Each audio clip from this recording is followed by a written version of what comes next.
लोकसभा चुनाव के सभी चरण समाप्त होने के बाद मतगणना से एक दिन पहले इलेक्शन कमीशन ने आज एक प्रेस कॉन्फ्रेंस की है। प्रेस कॉन्फ्रेंस कर चुनाव आयोग ने बड़ा दावा किया है कि भारत ने लोकसभा चुनाव में वोटिंग करने का विश्व रिकॉर्ड बनाया। We have created a world record of 642 million proud Indian voters. This is a historic moment for all of us, for the nation as a whole. 642 ever anywhere in the world in any of the electoral exercise. That's what is the number of voters. Lok Sabha चुनाव परिणामों से पहले election commission ने आज एक press conference की। लोकसभा चुनावों पर मुख्य चुनाव आयुक्त राजीव कुमार ने कहा कि इस बार के चुनावों में मतदाताओं ने कई रिकॉर्ड कायम किए हैं। इस बार 31 करोड़ महिलाओं ने वोटिंग की है, जो कि पहली बार हुआ है। तो वहीं घर से ही वोटिंग करने का भी रिकॉर्ड बना है। चुनाव आयोग ने दावा किया कि भारत ने लोकसभा चुनाव में 31 करोड़ 20 लाख महिलाओं सहित 64 करोड़ 20 मतदाताओं के भाग लेने के साथ विश्व रिकॉर्ड बनाया है। यह आंकड़ा G7 देशों के मतदाताओं का 1.5 गुना और यूरोपीय संघ के 27 देशों के मतदाताओं का 2.5 गुना है। वहीं मुख्य चुनाव आयुक्त राजीव कुमार ने पोस्टल बैलेट पर बात करते हुए कहा कि सबसे पहले पोस्टल बैलेट की गिनती शुरू होगी, उसके आधे घंटे बाद ही हम ईवीएम की गिनती शुरू कर देंगे, इसमें कोई संदेह नहीं है। पोस्टल बैलेट की जो स्कीम है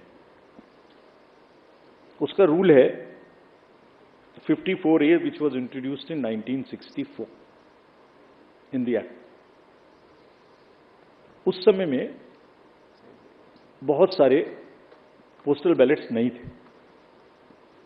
उस समय में सीनियर सिटीजन्स नहीं थे, PWDs नहीं थे, ETPBS भी उस तरीके का नहीं था। तो धीरे धीरे संख्या बढ़ रही है और for an inclusive election it is necessary that we extend this facility. जैसे पिछली बार आप ही ने कहा था कि आप लोगों को ये फैसिलिटी नहीं है, हमने जाके एनेबल की। सबको मिलनी चाहिए, एसेंशियल सर्विसेज वालों को मिलनी चाहिए। लोग कहते हैं हमसे हमें वोट देने का अधिकार क्यों नहीं, नर्सेज, डॉक्टर्स, बहुत जगह से बात आती है। हम वी आर ट्राइंग, हमने तो रिमोट वोटिंग में जो लोग घर से बाहर चले गए उन तक के लिए प्रयास करने की कोशिश की थी, जो अभी समय नहीं आया। तो ये जो एक्ट कहता है, जो रूल कहता है, वो क्लियर कहता है कि postal ballot counting will start first.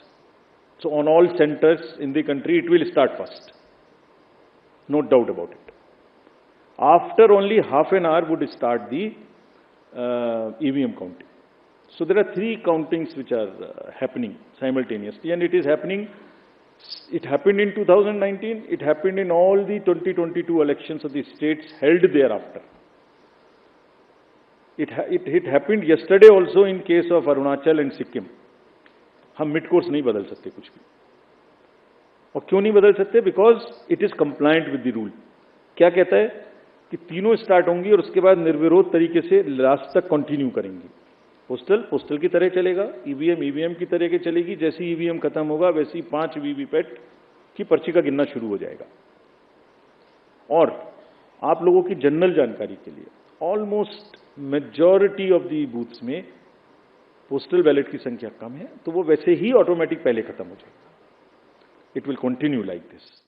गौरतलब है कि लोकसभा चुनाव 2024 के सभी 7 चरणों के मतदान संपन्न हो चुके हैं, जिसके बाद 4 जून यानी कि कल मतगणना होनी है, जिसके बाद ही साफ हो जाएगा कि आखिर भारत की जनता ने लोकसभा चुनाव 2024 के चुनावी रण में किसके सिर पर जीत का ताज सजाने का फैसला लिया है। ब्यूरो रिपोर्ट, इंडिया पब्लिक खबर। फिलहाल के लिए इस खबरों में बस इतना ही। देश और दुनिया की ऐसी तमाम बड़ी खबरों के लिए हमारे YouTube चैनल को सब्सक्राइब करें और बने रहें इंडिया पब्लिक खबर के साथ।